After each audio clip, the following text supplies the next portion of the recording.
This is the Shoulda Bet More podcast, presented by Goal Boys Network. Here's your host, Will Hill.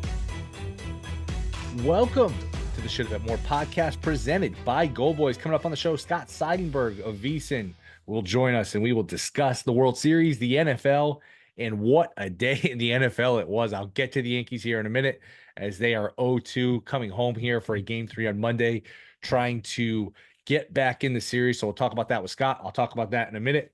And I'm not going to spend too much time on the NFL other than what a day. I feel like I've spent here a lot of days. I've been here a lot of days talking about, the NFL is about that 3 to 4 o'clock Eastern hour where all the games are close. Your head is on a swivel. This game changing score. That game is changing scores. This team's coming from behind. We haven't gotten a ton of those days this year. Well, we got it all in one day because the Lions bury the Titans 52-14. That was a blowout. Eagles bury Cincinnati 37-17, completely run away in the second half. Other than that, the 1 o'clock Easterns, pretty much, I think every other game came down to, and we had a lot of football today because it was 8 early, 5 late, no London, no double Monday night, no bye. So it was a jam-packed day of football. Everything else was just what a day. Patriots. Jets are a disaster. The kicker's a mess. That comes down to the final play. Patriots score late, 25-22. That's a buzzer beater type game. Packs, Jags. Green Bay and Jacksonville here, Packers, Jags. That one, 30-27. Green Bay kicked a field goal on the final play after a lot of back and forth. And Love did get hurt in that game. It was Willis who played pretty well in relief as they win at the buzzer there. Jacksonville was going to let him score a touchdown too, and Green Bay did the smart thing, said, no, we're going to go down at the 3 or the 4, set ourselves up for a field goal. Jacksonville was trumped in terms of timeouts, and Green Bay kicked it, so that was fun. Atlanta pretty much wraps up the division, I think, because they now have beaten Tampa twice. They own a tiebreaker. They're in first place, and Tampa's got these receivers hurt. That game was Atlanta by 5 after Atlanta had a big lead, safety, touchdown, all sorts of things to get Tampa back in it. Tampa's thrown in the end zone for a Hail Mary, and we'll get to some Hail Mary stuff here in a minute. Tampa thrown in the end zone for a Hail Mary to try and win that game. It falls short, so Atlanta wins. Same sort of thing with Green Bay, Jacksonville, as we had with Arizona, Miami. Miami's up pretty big early. Tua comes back. Looks like Miami, hey, maybe they're going to save their season, get back on track. Arizona down 9 late, rallies, gets a touchdown, gets a stop, gets a field goal on the final play. Same sort of scenario where they set themselves up for a final field goal. And then Ravens, Browns pull the upset. It's amazing when you have a quarterback with a pulse, what that'll do for your team. Browns played inspired. I saw Baltimore dropped a ton of balls, dropped a ton of picks too. You could tell the shadows. It was weird where the light was coming through in a stadium in a way where it's almost like a baseball game where the shadows are a factor, affecting like the outfielder. You saw a lot of drops from both sides, especially Baltimore. But Baltimore wins. Baltimore loses. Cleveland wins. Baltimore was throwing the ball in the end zone on the final play. So, in same sort of thing, Colts, Texans win 23-20. Richardson does some dumb things because he gets the ball down 3 after Texans are in control most of the game. And they have no timeouts. He runs and has a chance. He's got a good 25, 30 something yard run. He's got nobody around him, and he cuts it in upfield to get an extra 4 or 5 yards instead of turning it right and going out of bounds. And then he dumps the ball off late, and they actually gave Indy another second, which I thought made no sense. It looked like they ran out of time. So just great games all the way up and down the board. And again, we'll have plenty of time here as baseball looks like it's about ready to end. At the very most, it's ending, another 4 or 5 days. At the quickest, it's over by Tuesday night. So we'll have plenty of time to dissect these games, digest these games, talk about what it all means. That was the early games. The late games weren't as good, but you got a bunch of them. Saints Chargers was a snooze fest. Chargers win easily. Saints switch the quarterback again mid-game. Bills dominate the Seahawks 31-10. Wasn't even that close. Broncos Panthers win 28-14. Game leans right on the total as Carolina goes 98 yards in a 2-minute garbage drive. Carolina going 98 yards in Denver on that defense in garbage time of all teams, of all places. They got help from the roughing the passer, but other than that, Broncos win, Broncos cover. Broncos are a pretty good team because they got some weapons, they got a defense.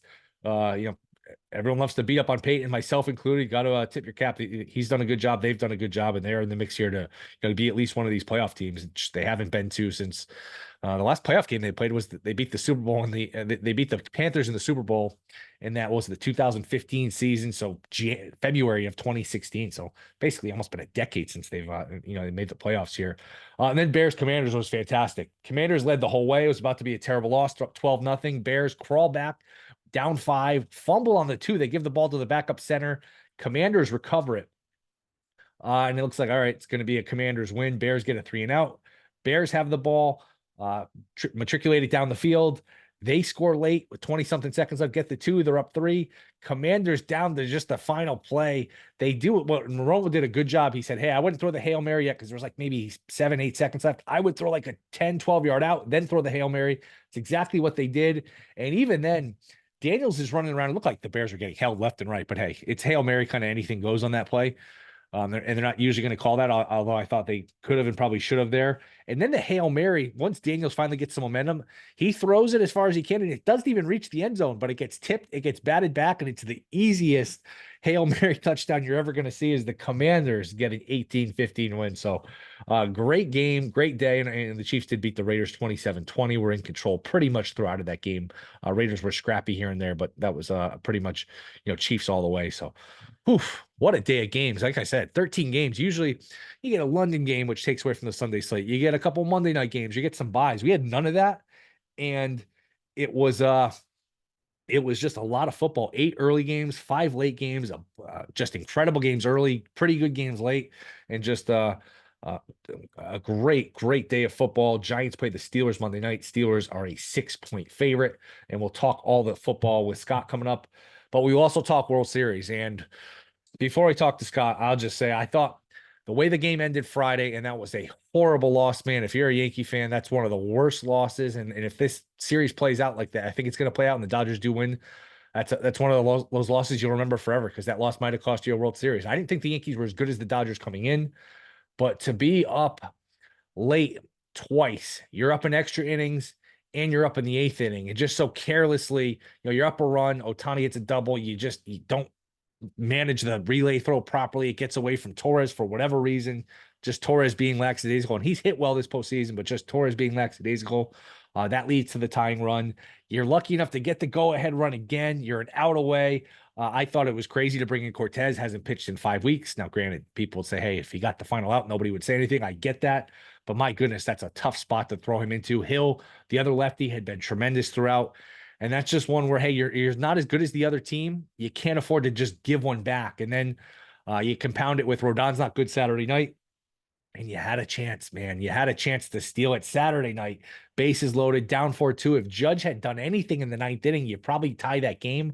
Volpe comes up with the bases loaded.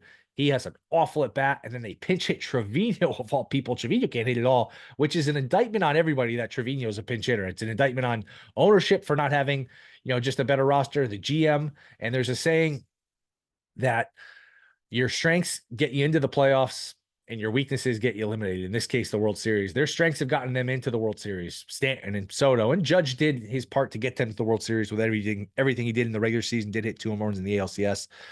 Your strengths get you into the World Series. Your weaknesses get you eliminated. And their weaknesses, which are Rodon can be shaky, but not just that. It goes higher. It goes back to the owner and the GM, because the fact that you don't have anyone better than Trevino to pinch it. I would have pinch hit Dominguez, but they don't feel comfortable throwing into the fire for whatever reason. That's an indictment on Cashman for not getting a deeper roster, fielding a roster with this many holes. And to me, that's the key here. They just have too many holes. And you could point to Judge, and Judge is going to get plenty of grief if this series does not turn around for Judge and or the Yankees very quickly. Judge is going to hear it. This is going to stick to Judge. He was too great during the regular season to have another postseason like this. I completely understand that. He's pressing at the plate. He can't recognize the breaking ball. He's late on the fastball. He's early on the breaking ball. He's just caught in between now. But you could maybe survive the Judge no-show because Stanton's been so good, Soto's been so good, but you cannot have just a automatic out 7, 8, and 9. Verdugo, Wells, these guys are automatic outs. Volpe's not much better. I know he's been okay in the postseason. Chisholm has played well in the World Series. He was bad in the playoffs. Rizzo, look, he pulls the old Roger Dorn. He leans into pitches. He's smart. He's savvy, but you can't have this many automatic outs. If you look across the field, this is the difference between them and the Dodgers. The Dodgers don't have these holes. The Dodgers don't have these automatic outs. It's a long, deep lineup.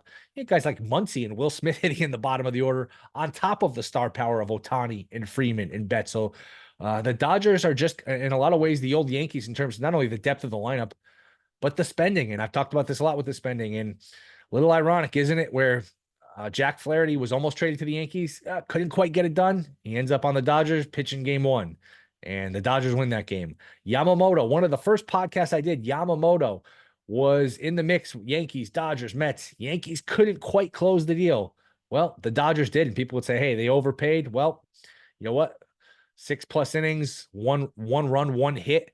That's the difference sometimes. Freddie Freeman, now you can say he didn't want to go to the Yankees, but when Rizzo was a free agent and Freeman were free agents, that was the same year. Yankees end up with Rizzo, the much cheaper player, the much worse player.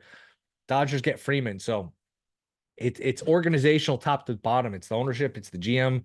Boone just with his ridiculous bringing in Cortez. I think Boone actually gets too much crap sometimes. People say, oh, man, Boone, what a terrible manager Boone is. You got to move Judge down. Well, I actually wouldn't mind swapping Judge. I think a change could do him some good. Maybe you move him up to 2 and you bat Soto 3, but okay, you're going to move Judge down. Who are you going to bring up? Are you going to switch him with Stanton and bat him 4? Okay. I mean, if you think that's going to solve it, maybe, but I think Boone gets too much sometimes, even though I don't think Boone is a good manager. So this sets up a game 3 where it's a must win. That term gets thrown around too much, but this is indeed a must win. They are not coming from 3-0 down.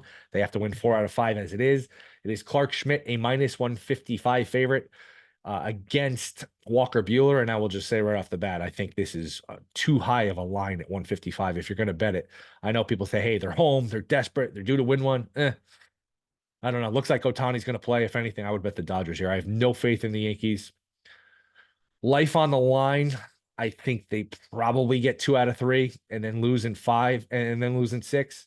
But I would not be surprised. The way that game 1 ended made me think, hey, this is a coin flip. Yankees probably losing 7, but they got a shot. I did not think they had much of a shot after Friday, and I still don't think they have much of a shot against the Dodgers. So we'll see what Scott Seidenberg thinks coming up next. This is the Shoulda Bet More podcast. We are back. Shoulda Bet More podcast. You can catch him on VSiN. You can catch him at pregame.com. He is Scott Seidenberg. Scott, a lot to discuss. We will get to the Yankees. We'll have a therapy session, but my goodness, what a day of football. I'll leave the Jets out of this question, and I'll just let you start wherever you want. So much fun, so many fun games. What was your biggest non-Jet takeaway so far today? That Jameis Winston proved all of us right, and that he can be a starting quarterback in this league, and he was a much better option for the Cleveland Browns, and it made absolutely no sense that the Ravens were as heavily favored as they were against the Browns team that I and many thought got an upgrade at quarterback with Jameis Winston.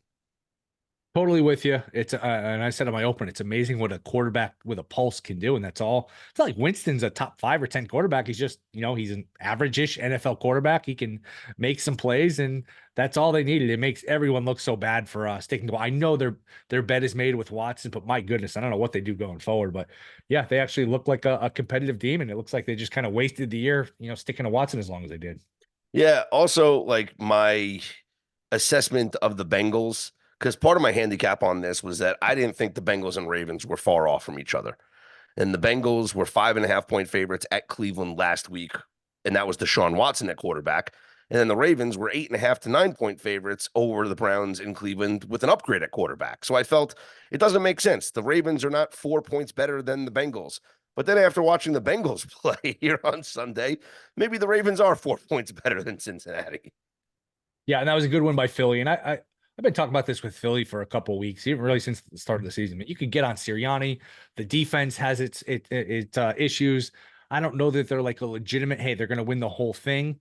But when you can line up Barkley with those 2 receivers, Smith and Brown and Goddard, to go around with Hurts, who's, look, he's not a perfect quarterback, but he's still pretty good. That's a hell of an offense in a league where, these teams struggle to score points. I still think Philly's a pretty good team. They still have not scored a point in the first quarter of this season. The only team in the NFL to not do that. All right, your Jets. My goodness, where are you? I mean, it's over at this point. 2-6. The kicker killed them. I mean, the defense couldn't get a stop when they needed to. I don't know where this is going forward. I don't even know if Rodgers plays next year, wants to play. Just unload here, and where's your head at with them? Well, you mentioned the kicker. This is the third game that you can make the argument Greg Zuerlein cost them a win. So they're 2-6. Can I make the reasonable argument that if they had a kicker, they'd be 5-2? Like it's not, or 5-3. Like it's not crazy to see this record go the other way if they had a kicker, because literally he missed the kick against Denver. That really was the difference in the game. Missed the kick against Minnesota. Really could have been the difference in the game. Missed the kick here against the Patriots. That winds up being the difference. Although they had chances, they could have made the 2-point conversion also, and they didn't. So that it doesn't come down necessarily to one kick, except that Denver one did. So that's one takeaway. The other takeaway is I don't know. Does like Jalen Milroe, does he look good in a Jets uniform? Does does Shador Sanders like do anything for you? Like, who are you gonna go after here for the Jets with a top draft pick? Because maybe it's just time to just give up for the rest of the year. It's pathetic. This team should never have fired Robert Saleh. Jeff Ulbrich doesn't know what he's doing as a head coach. For the strength of the team to be the defense, and that's why you make your defensive coordinator the interim head coach. But all that's happened in the interim is that the defense has gotten worse, because probably he doesn't know how to be a head coach and coach the defense at the same time. So the defense has been slacking. They would have been better off just keeping him as a DC and made someone like Nathaniel Hackett the head coach or whatever. It doesn't matter. But the Jets defense allowing this Patriots team to score 25 points is honestly embarrassing in its own right. Yeah, and people can criticize the Rodgers move. I still think, hey, you know what? It's the rest of the team was good enough a couple years ago when they made this move. I don't know what your other option was. You weren't going to keep running Zach Wilson out there just because it doesn't work. They won 7 games last year with no quarterback, Nothing. and you thought, okay, well, at least if Rodgers can be a league average B- quarterback, absolutely. But is it him? Is it a little of everything? I think it's 10-15% of everything. He's not quite as good as I thought. The defense isn't quite as good as I thought. You throw in some missed kicks, you throw in some bad coaching, you throw in some 50-50 games that don't go their way, and you end up with this mess that you have now. It's pathetic. I mean, this Patriots team, them and Carolina are the 2 worst teams in the league. And for the Jets to lose this one, 7-point favorites. I know you're on the road and it's a division game and whatever, but I just find myself asking after watching that game, if Drake May plays the entire game, do the Jets lose by double digits? Like, the only reason why they were probably in the game was because of Jacoby Brissett. So now, like, imagine if Drake May played the whole game. And it's amazing. I had you on a couple days after they played the Patriots the first time, and they were 2-1. You can say, hey, they beat the Patriots, but they looked good. The defense looked good. Rodgers looked spry. The schedule upcoming was favorable. Like, man, this team's going to be 3-1, 4-1, 5-2, whatever. Like, you'd have to squint very hard to see a team that was going to be in the mix with their talent, with their roster, with their upcoming schedule. But it's not to be. Before we move on to baseball, anything in this Monday night game, Steelers Giants? The Giants are an embarrassment as well. And I wasn't sold on the Steelers watching that game against the Jets. I thought that Russell Wilson and the offense did not look good in the first half. Yeah, I will admit they looked better in the second half, but if not for a underthrown pass that hits the defender in the helmet and the shoulder, and then George Pickens makes a great play, like, the Jets probably go on to win that game, because the Steelers would have punted again. They were already down 15-6, and the whole game changes with that catch and then scoring a touchdown on that drive, and then also, interception brings them down to the 1-yard line. Like, there's, just like a number of things. That being said, the Steelers want to win ugly. They want to play ugly games. This is going to be an ugly game.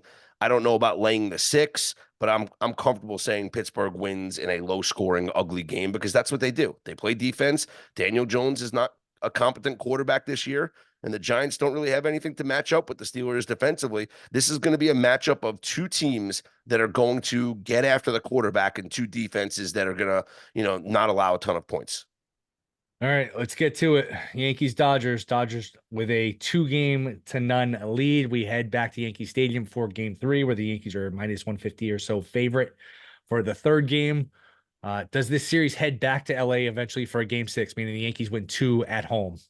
I think it does, because if you look at the matchups, they are in the Yankees' favor. The one thing that you have to question is how much will Dave Roberts utilize his bullpen in game number 3, knowing that there's no off days and he's got to go 3 consecutive days here, and game 4 is going to be a bullpen day.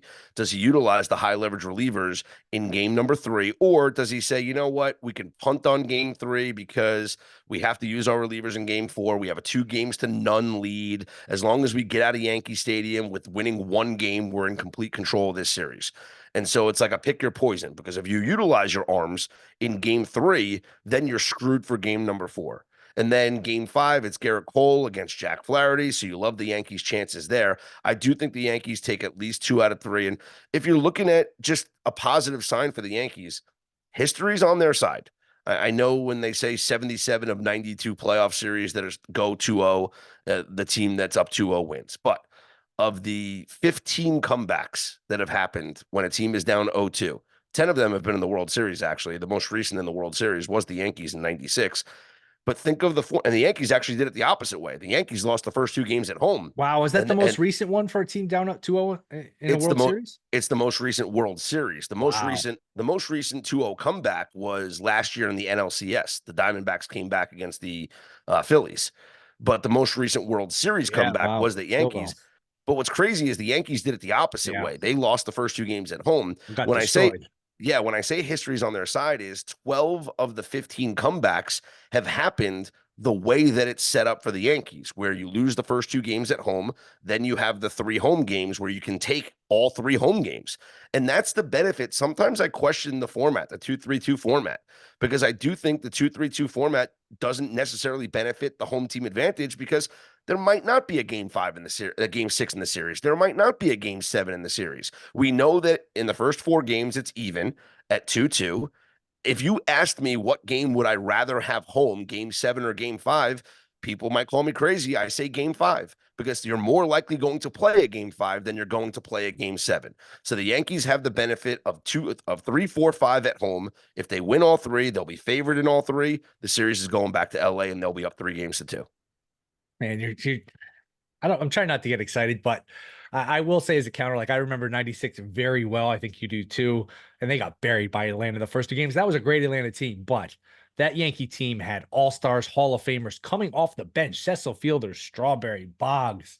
This Yankee team, man, and it's an indictment on everyone. Ownership, GM, the fact that Trevino is pinch hitting for Wells. There's just, you can't face, especially in the World Series where you're facing a team as good as the Dodgers, you can't have this many outs. You can't have this many just holes in the lineup. And the Yankees just have holes here. Yeah, Aaron Boone with a lot of questionable managing decisions.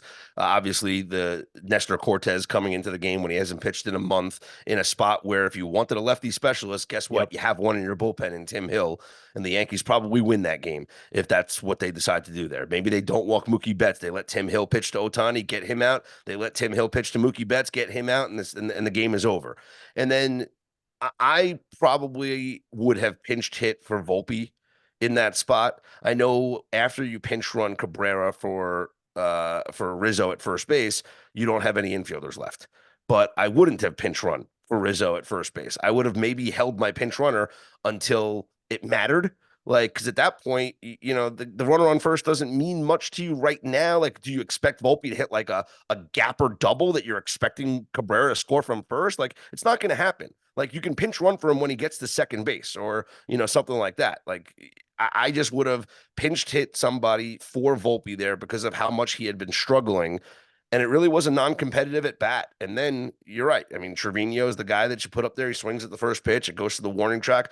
Would you be better off there if it was a guy like Grisham? Would you be better off if it was a guy like Jason Dominguez? I would have taken my chances with a lefty up instead of a righty in Trevino. But, that's Aaron Boone for you. Would you tinker with Judge and maybe look, people that want to move him down the lineup? Who are you moving up? I don't buy that. And he's Aaron Judge. You're not going to embarrass him. Joe Torre's talked about forever, that famous thing where he moved A-Rod down to the 8 hole, that he regretted it. It embarrassed him. But you could maybe bat Judge 2, Soto 3. You're not going to really mess with Soto. He's fine no matter what. No matter where you put him, he's fine in the 3 hole. Would you move Judge up to 2 just to do something differently, or you feel like that doesn't matter?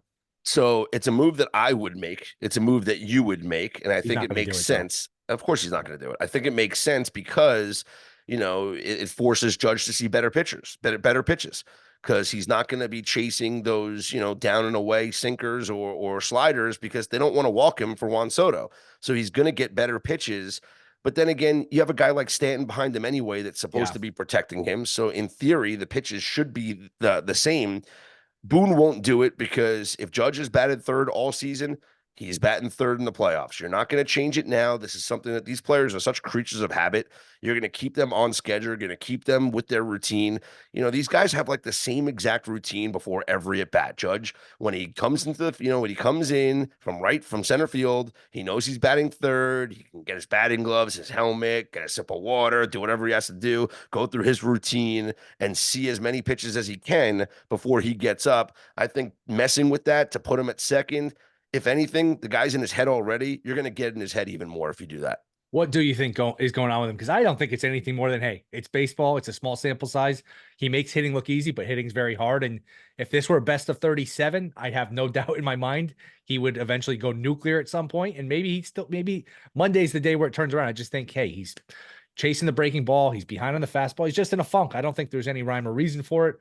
We've seen great players. A-Rod, Bonds have bad postseason, be both bad postseason players until they got red hot. Do you think there's any grand reason for this? Or just, hey, he's in a funk at the wrong time?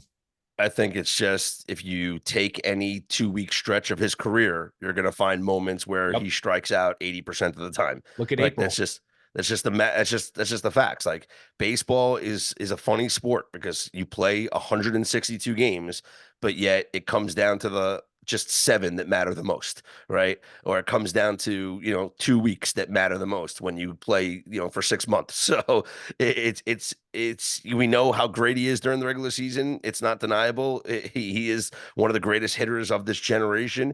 He's on his path to being a Hall of Famer.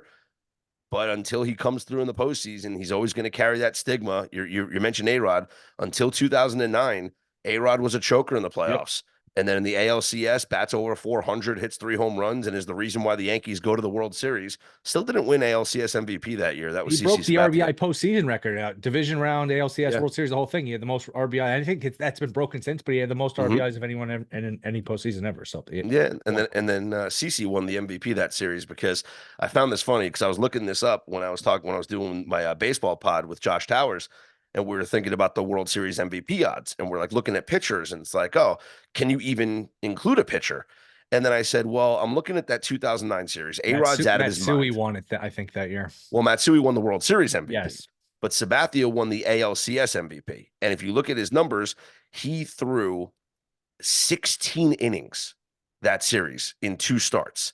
That means he went 8 innings in each of his starts, allowed just 1 run, right? But think about that. When was the last time you saw a pitcher in the postseason have 2 starts and both of those starts were 8 innings? These guys get pulled in the 3rd inning. They get pulled in the 4th inning. You're never going to see a pitcher go after the 7th. I mean, Yamamoto went deep in that game, the other night, but you're never going to see these guys go into the 8th and 9th inning. It's just so incredibly rare. Unless you get a pitcher that pitches 3 times in a series, that's the only time you're going to get a pitcher MVP. So I throw out all the pitchers for the MVPs. Would you go Dominguez for Verdugo? Yes, because I just can't stand Verdugo. Me too. I can't watch another fucking Verdugo at bat. Part of me wants him to lose the next 2 games so I don't have to see him on my team anymore. So 2 things frustrate me. One, the video of him blowing the bubble while he's chasing the ground ball in the outfield. Right. So he's chewing his gum. He's blowing a bubble while that was when he slipped, when the ball hit the wall. Yeah. And slipped. And it's like the perfect timing of him slipping with him blowing a bubble is like, I mean, hey, great feat of athleticism, I guess. But then the video of him dancing to, Ice Cube before the game. And the comment on the video is like, Verdugo forgot which team he plays for. And it's like, no, like, you're not a Yankee, bro. Like, that's not us. Like everyone else was pretty stoic in the dugout. Like it's a World Series game. Yeah, like and you just lost a heartbreaker the night before. It's 10 minutes before the game. I'm with you. And this dude's rocking out because he wishes he was still a member of the Dodgers. Like get him. I can't stand Verdugo. Can't stand it. But you would agree they're probably not going to do it. Probably not going to put Dominguez in there, right? You could just to spark the team, but he's also a liability in the outfield. He is. He is. And then there have been a couple times where I would prefer Dominguez. I actually thought about pinch hitting for Verdugo with the bases loaded the other night Hmm. when I think they had just taken the lead. And Dominguez, hey, man, you hit one up the gap, you hit one out, and you really put that game out of reach. But and then I would have used him instead of Trevino. They just don't do it anymore. They just don't. I don't know. He was so good for them last year. They just won't use him. I don't know. I mean, we need that, you need that power threat on the bench. And if Dominguez is that guy, great, then use him. But if you don't use him, then there's no point in having him. And it's like the Yankees, like, look at what the Tigers did. I mean, their run fell short, but to have a guy, like a Kerry Carpenter that can come off the bench and just give you that 3-run home run, like that's such an asset. And the Yankees, maybe that guy is, Jason Dominguez, or maybe it's an Austin Wells if you want to start Trevino, but they certainly are lacking in the late innings. Are you betting this game 3? Yankees now minus 142 at DraftKings. It's it was a little higher before that. Dodgers I minus think 425 for the series. Yankees plus 330. Any bets, props, World Series MVP, anything you like? I think the optimism on Ohtani is the reason why we're seeing the line go down for Yeah. game 3. They're saying the tests came back well. He's got strength, and it was just like a slight dislocation. They pop it back in, and he's fine. He's probably going to play. So I think that optimism is the reason why the line goes down. I would attack the Yankees here in this game because we know it's a must-win for the Yankees, which means that there's going to be a short leash on Clark Schmidt. So the high-leverage relievers have to be ready to go. But for the Dodgers, like I said before, it could be the opposite, where they could essentially, you never want to say we're just not going to try and win a game, but They could punt. They could punt if they get behind early. They're playing the long game here, meaning you have the luxury of the 2-0 lead. You can afford to say, you know what? Do we really want Vesia in the game now? Do we really want Trinan in the game now? Probably not. Let's save Trinan for tomorrow because we might need to get, more than 3 outs with him. Like there's ways that Dave Roberts is going to have to, manipulate his bullpen. He might just say, Walker Buehler, no matter what happens, you're giving us 5 complete innings. So even if you get lit up for 4 runs, you're staying in there. You ultimately think who wins the series and how many games? My heart says Yankees in 7. My mind says Dodgers in 6. So I'm I tell you this, my best bet, and I don't know how you can make it besides just placing a bet on the Yankees every game, but this series will go back to LA for game 6. That is my best bet. The Yankees will not lose 2 games at Yankee Stadium. Would you sign right now for going back to LA down 3-2, which means you get 2 out of 3, but you got to win both in LA? Yeah. It's you just extend the series. Just extend the series. And I think that is going to happen. That is the bet that I would make. I am betting that this series goes back to LA for a game 6. I don't have a great feeling about Monday. I think he goes back to LA, but I don't know. The fact that Schmidt versus the top of the lineup, I feel like the Dodgers can smell blood early in that first inning. And man, Ohtani, which I'm sure he's going to play now, Betts, Freeman, a couple runs in that first inning, and that Yankee Stadium is going to get so quiet, so tense. If you can get through the first unscathed, feel better about it. But I don't know, should be a lot of fun. So I heard a rumor, and we love rumors. We love things that are happening or whatever. Anyway, the rumor is that, and I think it's actually like a true rumor, but that Major League Baseball is filming a documentary on this World Series. So if they're filming a documentary on the World Series, do they want it to end early or do they want it to end late and build up drama? We had a historic moment in game 1 with Freddie Freeman's grand slam. We have a troubling injury with Shohei Ohtani going down.